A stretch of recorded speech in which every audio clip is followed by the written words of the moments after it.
my Dora the Explorers, this side to Bayavali ma'am, Amisha Saraswat, and I welcome you all on our YouTube channel MedJX. तो बच्चों आज की class में हम How to Organism Reproduce chapter के boards के PYQs करने जा रहे हैं, जिनमें हमारा मेजर टारगेट होने वाला है इंपॉर्टेंट MCQs की तरफ और सबसे खतरनाक कॉम्पिटेंसी बेस्ड क्वेश्चंस की तरफ। तो फटाफट से मुझे लगता है कि ये चैप्टर तुम्हें आता होगा, तुम्हारा फेवरेट भी है ऑफ कोर्स। तो देखो कितने क्वेश्चन तुम कर पा रहे हो, जो भी तुम्हारा स्कोर आए do drop that in the comment section, ताकि मुझे पता चले मेरे डोरा द एक्सप्लोरर्स कितना एक्सप्लोर कर चुके हैं इस चैप्टर को। तो चलो without wasting any time let's start with the first part. इस वीडियो के बच्चों 3 पार्ट्स हैं। पार्ट 1 में हम सारे इंपॉर्टेंट एमसीक्यूज को डिस्कस करेंगे। Part 2 will be the knowledge tester. पता चलेगा कि मेरे बच्चों को कितनी नॉलेज है इस चैप्टर के बारे में। बहुत फास्ट फॉरवर्ड राउंड होगा वो वाला, और उसके बाद थर्ड राउंड होगा, थर्ड पार्ट, जहां पर हम कॉम्पिटेंसी बेस्ड क्वेश्चंस को कवर अप करेंगे। तो चलो स्टार्ट करते हैं पार्ट 1 को, which is for the MCQs. और ये रहा आपकी स्क्रीन पर सबसे पहला एमसीक्यू। क्या बोला जा रहा है? बोल रहे हैं during favourable conditions amoeba reproduces by. Amoeba किस मेथड से रिप्रोड्यूस करता है? तो जहां मैंने आपको डायग्राम्स वाली वीडियो में बताया था, आपको याद हो तो, कि अमीबा जो होता है वो एनसीईआरटी के डायग्राम में भी बना था, किसी भी प्लेन से उसकी बॉडी को काटो वो 2 डॉटर अमीबा में कन्वर्ट हो जाता है। ये वाला जो मेथड होता है, इस मेथड को हम क्या बोलते हैं? Binary fission. तो किस मेथड से रिप्रोड्यूस करेगा? बाइनरी फिशन मेथड से। So option number B is the right answer. बात करते हैं सेकेंड क्वेश्चन की।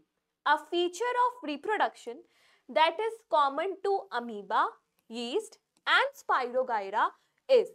अमीबा, यीस्ट और स्पाइरोगाइरा के बीच में ऐसा क्या कॉमन फीचर है, वो आपको बताना है। They reproduce asexually, they are all unicellular, सारे यूनिसेलुलर होते हैं, दे रिप्रोड्यूस ओनली सेक्सुअली, केवल सेक्सुअली रिप्रोड्यूस करते हैं, या दे ऑल आर मल्टीसेलुलर, सारे मल्टीसेलुलर होते हैं। तो बच्चों देखो यहाँ पर मल्टी सेलुलर तो है नहीं, अमीबा और यीस्ट तो यूनिसेलुलर होते हैं। ओनली सेक्सुअली, देखो एक बात बताती हूँ, जहां पर भी ना तुम अपने क्वेश्चंस में, ऑप्शंस में ओनली, ऑलवेज, एक्सक्लूसिवली, ऐसे सारे वर्ड्स अगर देख लो ना, तो समझ जाना ये किसका साइन है? ये साइन है डेंजर का। ऐसे क्वेश्चंस को तुम्हें आंसर टिक नहीं करना है, क्योंकि यहाँ पे ना एक तुम्हारे ऊपर एक बंदिश लग जाती है कि बस यही हो सकता है और कुछ नहीं हो सकता। तो केवल सेक्सुअल मेथड से करेंगे तो ये ओनली की वजह से गलत हो जाएगा। लेकिन इन तीनों के बीच में कॉमन चीज क्या है कि ये तीनों के तीनों एसेक्सुअली रिप्रोड्यूस करते हैं। कैसे करते हैं हमें ये भी पता होना चाहिए। जैसे जो अमीबा है वो किस मेथड से रिप्रोड्यूस कर रहा था? बाइनरी फिजन से। किस मेथड से? बाइनरी फिजन से। यीस्ट है, यीस्ट किस मेथड से रिप्रोड्यूस करता है? बडिंग से, है ना, बडिंग। एंड स्पाइरोगाइरा, स्पाइरोगाइरा किस मेथड से रिप्रोड्यूस करता है? It reproduce by fragmentation. Fragmentation, filamentous body होती है इसकी, थ्रेड लाइक बॉडी। ठीक है, तो ये इसका पार्ट है। Next question, the ability of a cell to divide into several cells during reproduction in plasmodium is। Plasmodium में एबिलिटी के एक जो सेल है वो डिवाइड करके मल्टीपल सेल्स में कन्वर्ट हो जाए, इसे क्या कहा जाता है बच्चों? इसे कहा जाता है multiple fission. This is multiple fission. Multiple fission का एग्जाम्पल क्या है? प्लाज्मोडियम। प्लाज्मोडियम क्या होता है तुम्हें पता है? प्लाज्मोडियम होता है मलेरियल पैरासाइट। ये एनोफिलस मॉस्किटो के अंदर घूम घूम के तुम्हें इन्फेक्ट करता है और फिर मलेरिया कॉज कर सकता है। तो plasmodium is malarial parasite. Next question, bryophyllum can be propagated vegetatively by. फिर से मैंने डायग्राम वाली वीडियो में समझाया था, वन शॉट में भी बताया था कि ब्रायोफाइलम की जो लीव्स होती है वहां पर बड्स होते हैं और वहां से नया प्लांट ग्रो कर सकता है। तो ब्रायोफाइलम किस मेथड से रिप्रोड्यूस करने लगा? Option number B, that is leaf. Next question, vegetative propagation refers to formation of new plants from. Vegetative propagation में नया प्लांट बनता है, लेकिन कहां से बनता है? Stem, flower, fruit. अब तुम्हें एक की पॉइंट याद रखना पड़ेगा, बहुत ज्यादा जरूरी है, हड़बड़ी नहीं मचानी है। Sexual organ of plant. Plant का सेक्सुअल ऑर्गन क्या है? फ्लावर। तो अगर कहीं पे फ्लावर आ रहा है यानी कि it is talking about sexual reproduction. And vegetative propagation तो बच्चों ये सेक्सुअल रिप्रोडक्शन होती है। तो यहाँ पे सही आंसर वो होगा जिसमें पहली बात फ्लावर ना आए। तो फ्लावर नहीं आना चाहिए, फ्लावर नहीं आना चाहिए, फ्लावर नहीं आना चाहिए, है ना। तो हमारे 3 ऑप्शंस कट गए। अब हमारे पास बचता ऑप्शन नंबर 4, बट देख लेते हैं क्या पता कहीं गलत तो नहीं है। तो स्टेम, रूट्स, लीव्स, तीनों ही सही मेथड्स हैं, क्योंकि तुम्हें पता है स्टेम से तुम्हारा पोटैटो करता है, ट्यूबर। रूट से तुम्हारी क्या करती है, स्टेम के और एग्जांपल ले लो, जिंजर, है ना। रूट से तुम्हारा हो जाएगा स्वीट पोटैटो, कैरट, रेडिश, और लीव से तुम्हारा ब्रायोफाइलम है ना। तो option number 4 is the right answer. चलो बढ़ते हैं नेक्स्ट क्वेश्चन की तरफ। नेक्स्ट क्वेश्चन क्या बोल रहा है, in a potato vegetative propagation takes place by. अभी पीछे वाले क्वेश्चन में मैंने बताया था ना, पोटैटो में क्या होता है, स्टेम से होता है। पोटैटो को बोलते हैं हम ट्यूबर, है ना। तो किससे होगा ये, स्टेम ट्यूबर से। Option number C, clear.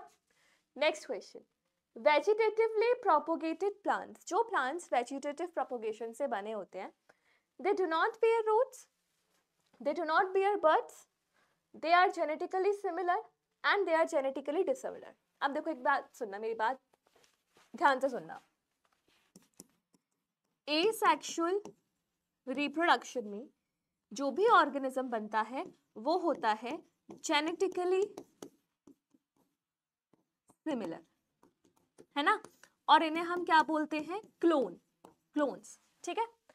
और वही दूसरी तरफ अगर मैं बात करूं सेक्सुअल रिप्रोडक्शन की, तो सेक्सुअल रिप्रोडक्शन में जो ऑर्गेनिज्म बनता है वो होता है जेनेटिकली डिसिमिलर। कैसा होता है, जेनेटिकली डिसिमिलर। हम लोग अपने मम्मी पापा के एग्जैक्ट कॉपी थोड़ी ना होते हैं, वेरिएशंस तो होती हैं। तो यहाँ पे डिसिमिलर होने का रीजन क्या है, वेरिएशंस। तो अब हमें पता है कि वेजिटेटिव प्रोपोगेशन तो ए टाइप ऑफ एसेक्सुअल मेथड, तो एसेक्सुअल मेथड है तो organisms will be genetically similar. Clear, समझ में आया। चलो अगला क्वेश्चन देखते हैं। इन राइजोपस, राइजोपस मैंने बताया था वन शॉट में भी और डायग्राम वाली वीडियो में भी। इन Rhizopus tubular thread like structures bearing sporangium at their tips are। तुम्हें याद है राइजोपस का स्ट्रक्चर कुछ ऐसा, ऐसे थ्रेड लाइक स्ट्रक्चर, फिर एक स्टॉक, फिर एक स्पोरेंजियम जिनके अंदर छोटे छोटे स्पोर्स।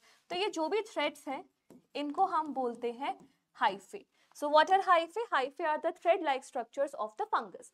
तो राइजोपस में भी वो क्या हो जाएगा, option number B, that is hyphae.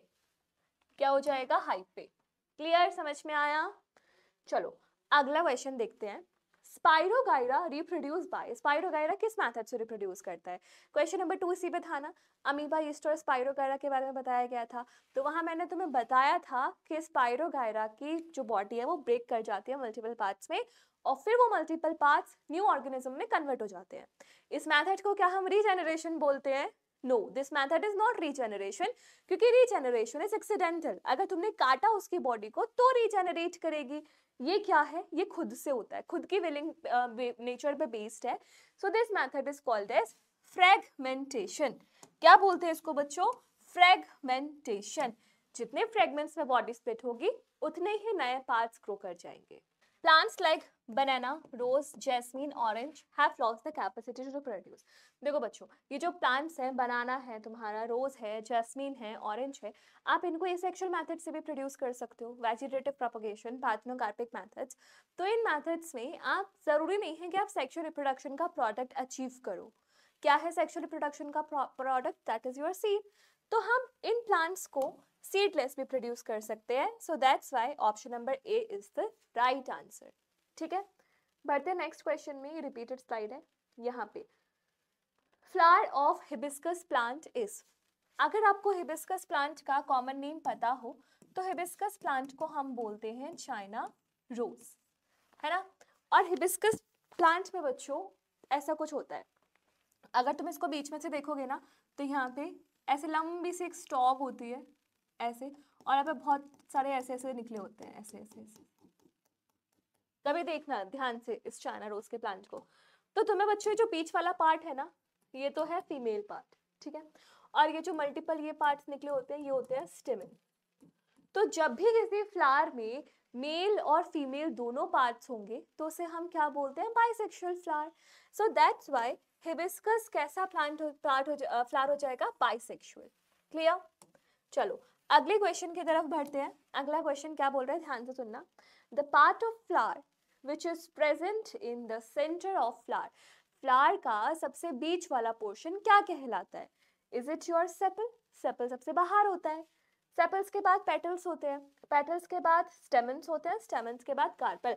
मतलब आपको ये ऑर्डर भी पता होना चाहिए। ऑर्डर क्या है? सबसे बाहर होता है सेपल, सेपल के बाद पेटल, पेटल के बाद male part that is stamen, stamen के बाद female part that is carpel. ठीक है, तो यहाँ पर हमारा सही आंसर क्या हो जाएगा जो बिल्कुल बीचों बीच में प्रेजेंट है? Option number C, that is your carpel. Clear? चलो अगले क्वेश्चन को देखते हैं। अगला क्वेश्चन क्या बोल रहा है? The seed that contain future plant is called as, वो सीड जिसमें फ्यूचर प्लांट प्रेजेंट होता है उसे क्या बोलते हैं? Cotyledon, seed coat, germ cell या फिर एम्ब्रियो। इसमें ये होना चाहिए द पार्ट ऑफ सीड, है ना? तो बेसिकली सीड के अंदर ये एम्ब्रियो होता है जो आगे जाके क्या बनाएगा? Future plant. जर्म सेल्स क्यों नहीं बोला मैम? क्योंकि जर्म सेल्स बच्चों गैमीट्स का दूसरा नाम है, तो गैमीट्स तो यहाँ पे अलग बनेंगे, गैमीट्स तो हम नहीं बोल सकते। So it is the embryo that is going to form the entire mature plant in your this flower. The period of pregnancy is called as, pregnancy के पीरियड को क्या बोला जाता है? Gestation period, incubation period, ovulation, menstruation period. ये चारों ही terms important हैं, चारों टर्म्स का मतलब समझना। गेस्टेशन पीरियड को वैसे बोलते हैं प्रेगनेंसी पीरियड, तो वैसे तो आंसर आपका ए ही होना है।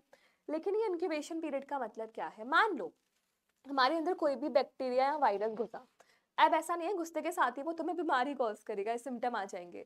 घुसने के बाद कुछ टाइम का गैप होता है जहाँ पे वो अपने आप को बहुत ज़्यादा रिप्रोड्यूस करा के अपना पॉपुलेशन बढ़ाता है। उस टाइम के बाद क्या होगा? जब वो टाइम क्रॉस हो जाएगा तब आपको उसके सिम्टम्स आएंगे। तो उस रेंज ऑफ टाइम को बोला जाता है इंक्यूबेशन पीरियड। ओव्यूलेशन क्या होता है? ओवम का ओवरी से रिलीज होना at 14th day of menstrual cycle is called as ovulation. और मेंस्ट्रुएशन पीरियड क्या होता है? मेंस्ट्रुअल साइकिल वाला जो 28 डेज की साइकिल चलती है। ठीक है, तो यहाँ पर हमारा जो सही आंसर है वो है option number A, that is gestation period. इसके बाद अगला question, process of release of eggs from the ovary is called as, ovary से एग का रिलीज होना कहलाता है ओव्यूलेशन। अभी हमने यहाँ पे भी पढ़ा था, मैंने आपको यहाँ पे भी बताया था, तो ये काम की चीज है, इसको ध्यान रखना। अगला question, the period during adolescence when the reproductive tissues begin to mature is, कौन सा पीरियड है जब रिप्रोडक्टिव टिश्यू मैच्योर होना स्टार्ट कर जाते हैं? Ovification, puberty, germination, propagation. तो ऑनसेट जो होता है 12 और 13 ईयर्स की जो एज होती है उसे हम बोलते हैं प्यूबर्टी।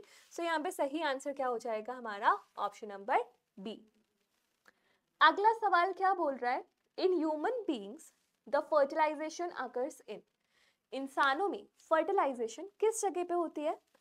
यूट्रस में, ओवरीज में, फैलोपियन ट्यूब में या वेजाइना में? स्पर्म सबसे पहले एंटर करता है वेजाइना, वेजाइना से होते होते कहाँ जाता है? यूट्रस, यूट्रस के बाद जाता है फैलोपियन ट्यूब। अब कुछ बच्चे कहेंगे मैम फैलोपियन ट्यूब में भी अगर नहीं मिलता तो वो ओवरी में चला जाता है ना? ये केस नहीं होता।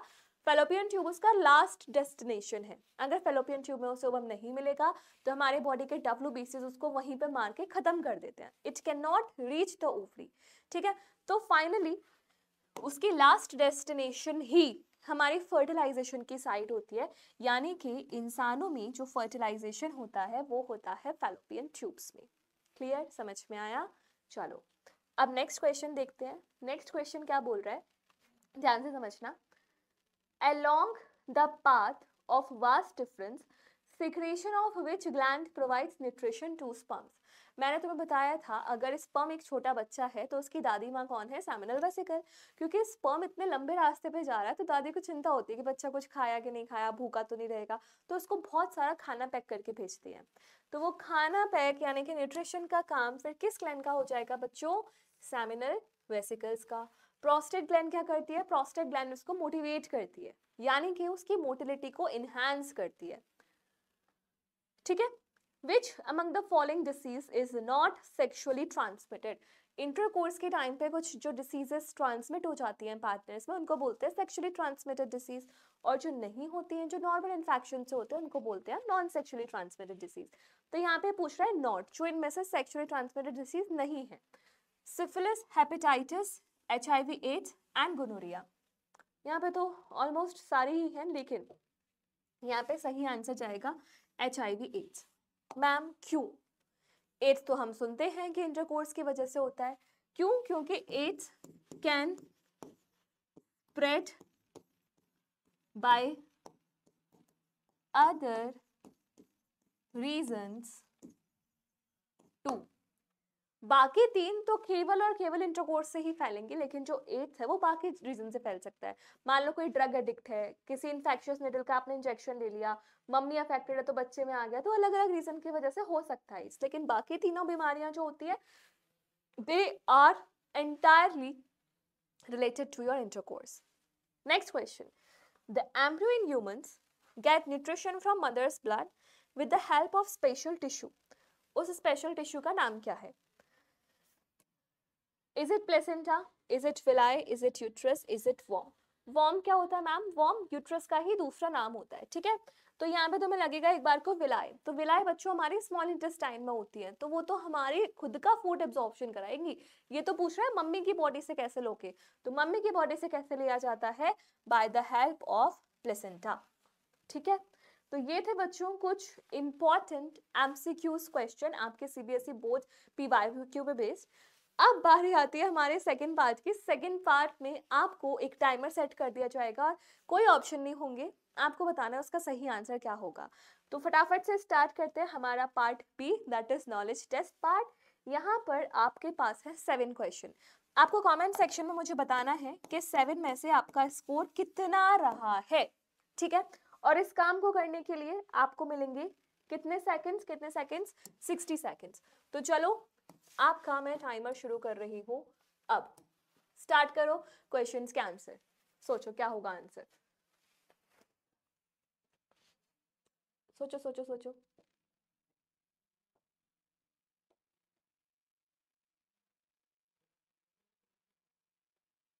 Seven questions, 60 seconds. Let me check कितना पढ़े हैं बच्चे। आधा टाइम जाने वाला है।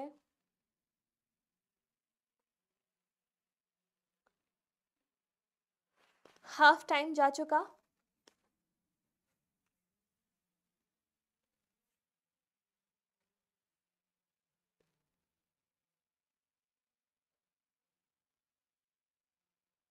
Forty 46, 47।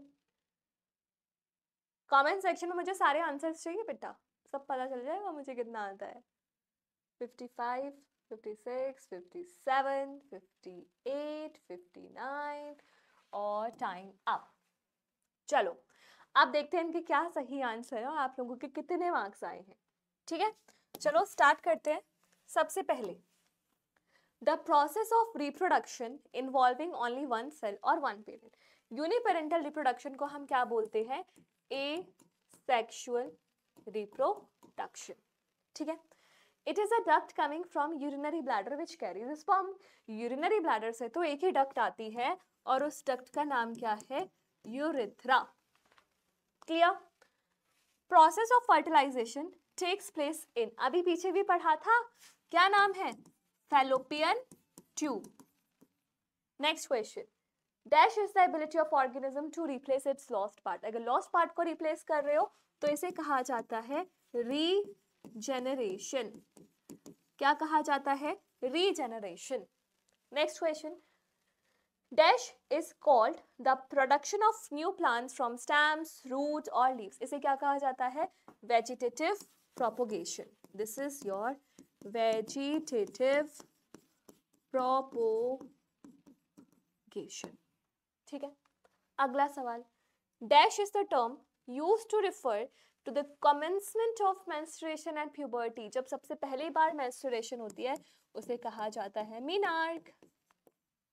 Dash is the virus that cause AIDS. AIDS cause करने वाले वायरस का नाम क्या है? HIV। एंड HIV की full form human immunodeficiency virus, human immunodeficiency virus. तो कितने बच्चों का स्कोर यहाँ पे 7 में से 7 आया है? वो बच्चे बिल्कुल पूरी तरीके से तैयार है अपने एग्जाम में सितारे चमकाने के लिए। तो if you have scored 7 out of 7 then बच्चों congratulations to you, I am very happy for you. चलो अब पार्ट 1 हमारा हो गया, पार्ट 2 हमारा हो गया, अब बढ़ते हैं हमारे पार्ट नंबर 3 की तरफ, जो बच्चों को थोड़ा सा डरा देता है because it is your competency based questions. तो कॉम्पिटेंसी की दुनिया में एंटर करते हैं और बात करते हैं हमारे सबसे पहले क्वेश्चन की। अब ध्यान से देखना, the diagram shows 4 different populations of a fresh water fish. Fresh water fish की 4 पॉपुलेशन दिखाई है। All the fish belong to same species but with 2 different adaptation। सारी दो सेम उसकी environment की फिश है लेकिन 2 स्पेशल adaptation है। ये पॉपुलेशन 1, 2, 3, 4। अब ये जो लाइट कलर की है, मैं यहाँ पे लिख देती हूँ अगर तुम्हें कलर दिख ना रहा हो, तो can survive in both fresh water and slightly saline यानी कि नमक के पानी में, but can not tolerate temperature beyond 25 degree Celsius. Dark वाली जो होती है, these can survive only in fresh water, can tolerate temperature up to 35 degree Celsius. तो दोनों की आपको बता दी, ठीक है। तो अब बोल रहा है which population is most likely survive a small increase in water salinity in its habit। तो कौन सी इसमें से पॉपुलेशन है जो वाटर सैलिनिटी को सर्वाइव कर लेगी? अब वाटर सैलिनिटी सर्वाइव करने वाली पॉपुलेशन कौन सी वाली मछली की है? लाइट मछली की, क्योंकि हमें बोल दिया कि डार्क वाली तो केवल फ्रेश वाटर में ही रह सकती है। तो आप देखो किस पॉपुलेशन में लाइट वाली मछलियों का नंबर ज्यादा है। अब यहाँ पे आप काउंट करने बैठो, ये डार्क 1, 2, 3, 4, मुझे तो अभी यहाँ से यही दिख रही है, ये पूरी की पूरी डार्क है। यहाँ पर 1, 2, 3, 4, 5, 6, 7, 8, 9 ये डार्क है और यहाँ पर एक भी डार्क नहीं है। तो आपको आंसर क्लियर है। डायग्राम देख के क्यों घबराना, क्या बोला, यहाँ पे तो सारी की सारी लाइट है और लाइट वाली क्या कर रही है? फ्रेश वाटर और अल्कलाइन टेम्परेचर को वो कर रही है सलाइन एनवायरनमेंट को। तो यहाँ पे कौन सी सरवाइव करेगी? पॉपुलेशन नंबर बी, पॉपुलेशन 2, यानी कि option number B is the right answer. ठीक है, चलो बहुत बढ़िया। देखते हैं अगला question. Which of these is responsible for differences in adaptation within fish species? क्या है इसमें से जो मछलियों को अडेप्ट करने में हेल्प करता है? डिफरेंस इन फूड सोर्स, अलग अलग फूड खाती है इसीलिए? No. Variations in DNA, yes yes yes, because why because variation leads to adaptation, है ना। डिफरेंस इन एज, नो, हमें एज का तो कुछ बताया भी नहीं गया था, है ना। Now the fish with different adaptations were put in 2 separate tank of water, 2 separate tanks में डाल दिया। The water in both tanks was saline and maintained at 35 degree Celsius. Will the fish in each tank survive after a week? Explain your answer। अब देखो तुम्हें यहाँ पे given था कि लाइट वाली फ्रेश और सलाइन दोनों में रह लेगी लेकिन केवल 25 डिग्री सेल्सियस तक, ये केवल फ्रेश वाटर में रहेगी लेकिन 35 डिग्री सेल्सियस तक सह लेगी। अब तुम्हें यहाँ पे कंडीशन क्या दे दी कि सलाइन वाटर है, अब सलाइन वाटर में तो डार्क वाली मर जानी है, फ्रेश वाटर, और टेम्परेचर 35 है, तो सैलिनिटी की वजह से कौन खत्म होने वाली है? Salinity will cause decrease in dark colour fish, है ना। और दूसरा यहाँ लिख देती हूँ, 35 degree Celsius temperature will cause decrease कह लो या डेथ कह लो, एंड में जाके तो डेथ ही हो जानी है, death of light coloured fish. यानी कि 1 हफ्ते बाद ना तो ये बचेंगी ना ही ये बचेंगी, क्योंकि आपने उनको उनके हिसाब का टेम्परेचर और इन्वायरमेंट नहीं दिया। ठीक है, चलो अगला सवाल क्या है, ये है हमारा next question. Medha cut a celery plant into 2 pieces, 2 pieces में काटा। She placed the lower part of cut celery in a jar of water. The picture shows what Medha observed after a week. तो इसने सेलरी पार्ट को cut किया। After a week new leaves and stem grew, means it is similar to your stem cutting method. ठीक है, अब question क्या पूछेगा यहाँ से, what can Medha conclude from her activity. अब इस एक्टिविटी से मेधा क्या बोल सकती है, some plants can regenerate, some plants grow best indoors, some plants can grow without sunlight, some plants need both male and female organ to reproduce। दोनों organs चाहिए क्या, क्या लगता है यहाँ पे क्या किया था, उसने प्लांट के पार्ट को कट किया था, पानी में डाला था और प्लांट ग्रो कर गया था। यहाँ कहीं उसने सेक्सुअल रिप्रोडक्शन का जिक्र नहीं किया, कहीं फ्लावर नहीं लगे, कहीं मेल फीमेल पार्टी नहीं लगाए, है ना। यहाँ पे ये भी नहीं बोला कि अंधेरे में रखा उजाले में रखा, क्या कुछ नहीं रखा। तो यहाँ पे जो सही आंसर जाएगा वो जाएगा option number 1, some plants can regenerate कर सकते हैं प्लांट्स के पार्ट अपने आप को, तभी तो काटा उसको, उसने नए प्लांट्स देख लिया, उगा दिया। Next question, scientist grow new plants from group of cells in laboratory, what is this technique known as. इस टेक्निक को क्या कहा जाता है बच्चों, टिश्यू कल्चर। क्या कहा जाता है, टिश्यू कल्चर। और ये जो ग्रुप ऑफ सेल होता है ये होता है अनडिफरेंशिएटेड,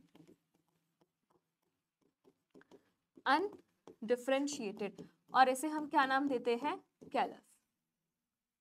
क्या नाम देते हैं, कैलस। ठीक है, नेक्स्ट, अब ये अलग क्वेश्चन है। ठीक है, वो अलग क्वेश्चन था, ये अलग क्वेश्चन है। क्या बोल रहा है क्वेश्चन, ध्यान से सुनना। The table list the development of few characteristics in human body. कुछ कैरेक्टरिस्टिक्स है जैसे कि growth of thick here in armpits of both male and females, cracking of voice in males, development of breast in females. Eight which stage of human development do above characters appears. कब appear होते हैं सारे के सारे, during the stage of puberty या फिर adolescence. ठीक है, प्यूबर्टी पे यानी कि कब, 12 से 13 ईयर्स के ऑनसेट पे स्टार्ट होते हैं। ठीक है, और चलते जाते हैं फिर उसके बाद, तो सिंपल सी बात है। Which of this statement is true for the characteristics listed below. तो आपको पहले तो थोड़ा सा इसे छोटा करना पड़ेगा, थोड़ा सा इसे ऊपर कर देती हूँ, रुको।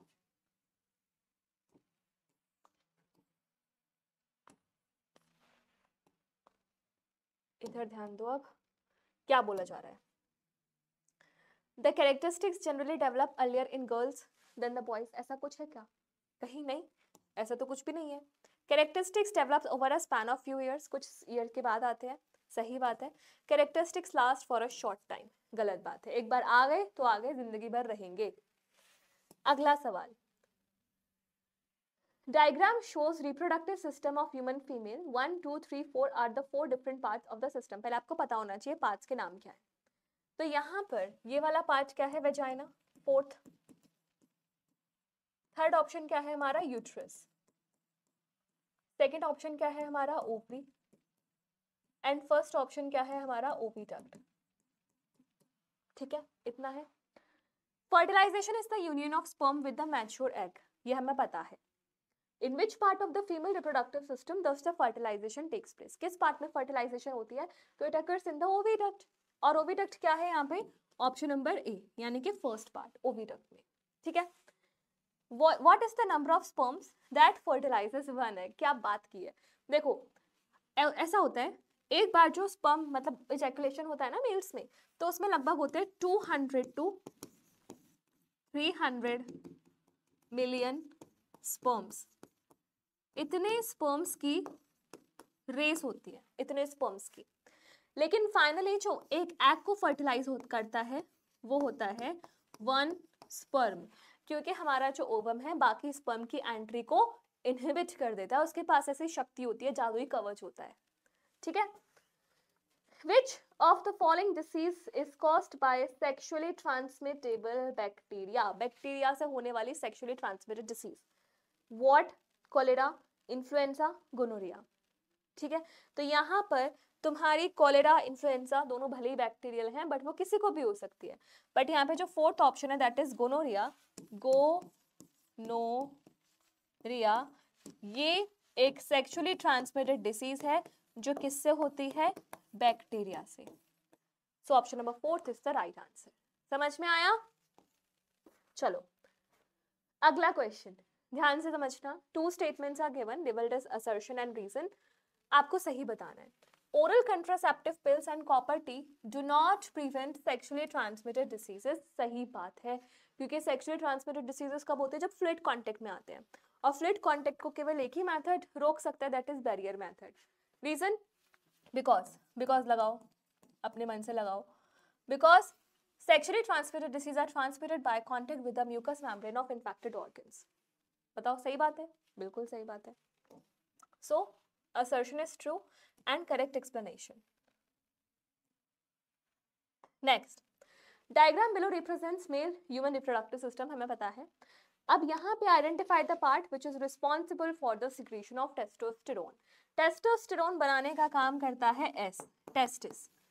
क्यों? क्योंकि टेस्टिस में सेल्स होते हैं जिनको हम बोलते हैं लेडिक सेल्स, और लेडिक सेल्स रिलीज करते हैं हमारा हार्मोन टेस्टोस्टेरोन।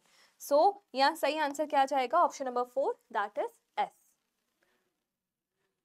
नेक्स्ट, ध्यान से समझना। The biological sex of an individual only depends upon the sperm cell. ये एक लाइन लिखी गई है। Is the above statement true और false? Justify your answer. Biological sex हमारा मेल से ही डिपेंड करता है, स्पर्म ही बताएगा। सही बात है। हाँ, लेकिन अभी तुम्हारे सिलेबस के अकॉर्डिंग तो इसका आंसर यस जाएगा, लेकिन जब तुम 12th क्लास में आओगे तब तुम्हें पता चलेगा कि काफी केसेस में, काफी ऑर्गेनिजम्स में फीमेल भी बताती है ना। In the diagram below each label region P2W represents certain combination of reproductive process found in an animal. Each label region is characterized by different circles that is or is not a part.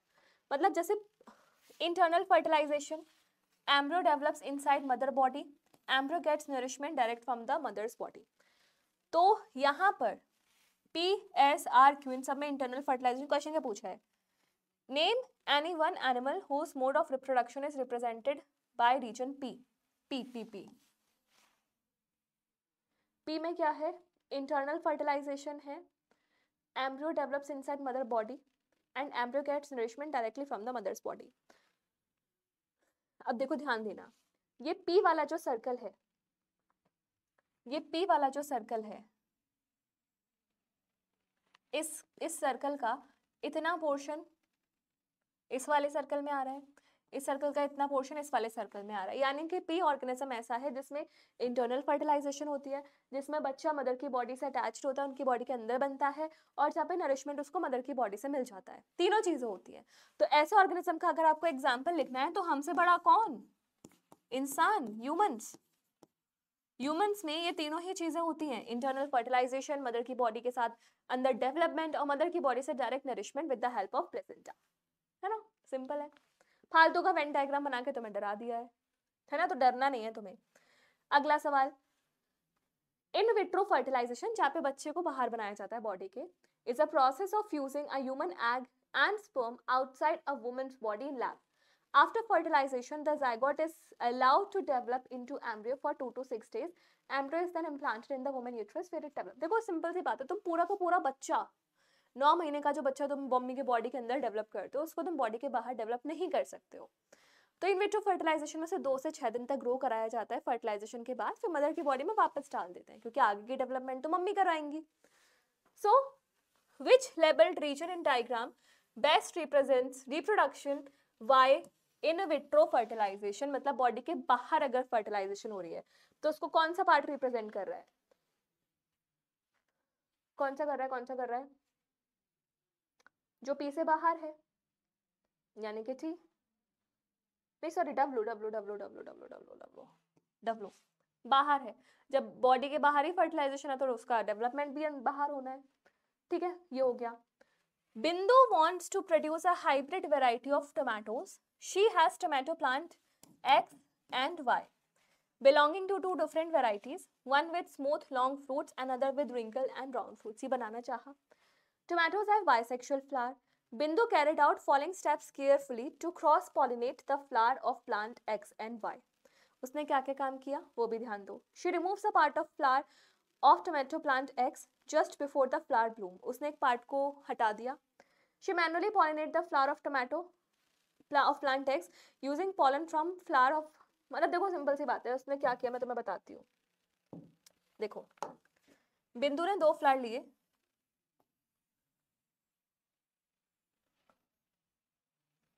बिंदु ने 2 flower लिए,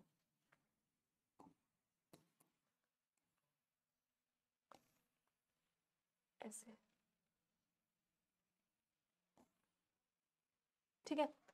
ये जो flower था ये था x, ये जो फ्लावर था ये था y। अब इन दोनों वैरायटी का यूज करके बिंदु कुछ नया टमाटर बनाना चाहती थी। क्वेश्चन में गिवन है she removes a part of flower of tomato x just before the flower bloom। इसके ब्लूम करने से पहले ही उसने इसका एक पार्ट रिमूव कर दिया, ठीक है। नाउ अरे हाँ, she manually pollinates the flower of tomato plant x using pollen from flowers of tomato y। मतलब उसने यहाँ के पॉलेंस का यूज करके इसको पॉलिनेट कराया, y के पॉलेंस का यूज करके x को पॉलिनेट कराया। She ties small plastic bags around pollinated flower of tomato plant X. The plastic bags are removed after a couple of days। अब इसने क्या किया, इसके अराउंड एक प्लास्टिक बैग लगा दिया, प्लास्टिक बैग लगा दिया कुछ दिनों के लिए, प्लास्टिक बैग से उसको कवर कर दिया, किस वाले फ्लावर को, एक्स को, जो कि हमारा पॉलिनेट हो चुका था, ठीक है। इतना समझ में आया, ठीक है, समझ में आया। इसको उसने क्या कर दिया, पॉलिथीन से रैप। अब कोई और नहीं आ सकता, मतलब ऐसे कर दिया, अभी मेरी प्रॉपर्टी है। अब क्या बोलना चाह रहा है वो आगे जाके, ये बोल रहा है Bindu carried out step 1 so as to prevent self pollination, which part did she remove. Bindu ने जो पहली स्टेप की थी कि एक्स पार्ट से कुछ रिमूव किया था, तो उसने कोशिश की थी कि सेल्फ पॉलिनेशन रुक जाए। तो उसने किस पार्ट को रिमूव किया होगा, अब ओवरी को तो हटाने से भाई ओवरी नहीं है तो फ्रूट का डेवलपमेंट कैसे होगा, तो इसने किसको रिमूव किया होगा, अपने मेल पार्ट को, यानी कि स्टेमन को, स्टेमन को रिमूव किया है ताकि इसके पॉलन ग्रेन्स इस पे ना जा सके, ठीक है। सो इस वाले क्वेश्चन का आंसर क्या आ जाएगा, stamen. Next, plants produced through vegetative propagation are genetically identical to the parents, ये हमें पता है। What could be the biggest disadvantage of vegetative propagation? चाहे वेजिटेटिव प्रोपगेशन का पूछ लिया, चल कल को तुमसे एसेक्सुअल रिप्रोडक्शन का पूछ ले, इनका सबसे बड़ा जो नुकसान होता है वो होता है लैक ऑफ वेरिएशंस, वेरिएशंस की कमी आना, तो वेराइटीज क्रिएट नहीं होंगी, ठीक है। और दूसरा एक तरीके से इन ब्रीडिंग डिप्रेशन, जैसे अगर मैं तुम्हें daily daily daily daily daily daily एक ही सब्जेक्ट पढ़ाती जाऊं और तुम्हारी लाइफ में कुछ ना बचे, तो तुम भी डिप्रेस हो जाओगे, भाई मैं कहाँ आगे क्या पढ़ी जा रहा हूँ, है ना। तो वही मोनोटोनस नेचर यहाँ पे भी हो जाएगा, अगर लगातार एक ही चीज का करते जाओगे तो डिप्रेशन क्रिएट हो जाता है, उसे बोलते हैं breeding depression.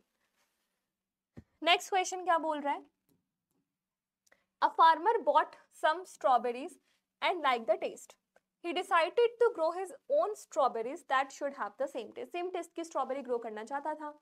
which method of cultivation should the farmer adopt, farmer क्या अडॉप्ट कर सकता है, फार्मर वेजिटेटिव प्रोपगेशन अडॉप्ट कर सकता है, vegetative propagation. Why would the farmer choose this method? अब यहाँ तुमने उसके सारे नुकसान बताए थे, यहाँ तुम्हें उसके सारे फायदा बताना है, ये तो पूरा तिरंगा झंडा लग रहा है ऑरेंज ग्रीन, है ना। तो फायदा क्या है इसका कि offsprings will be genetically identical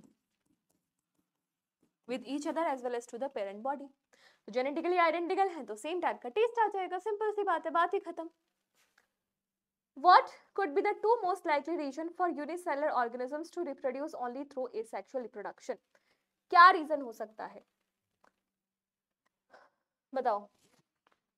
ये बोल रहा है कि क्या दो रीजंस हैं जिसकी वजह से यूनिसेलुलर ऑर्गेनिजम्स केवल एसेक्सुअल रिप्रोडक्शन से ग्रो कर सकते हैं, सेक्सुअल से नहीं। तो देखो बच्चों, सेक्सुअल रिप्रोडक्शन थोड़ा सा ना एसेक्सुअल के कंपैरिजन में थोड़ा ट्रिकीएस्ट मेथड है, थोड़ा कॉम्प्लेक्स मेथड है, तो इतनी सारी कॉम्प्लेक्सिटी एक अकेला सिंगल सेल का ऑर्गेनिज्म तो उठाने से रहा।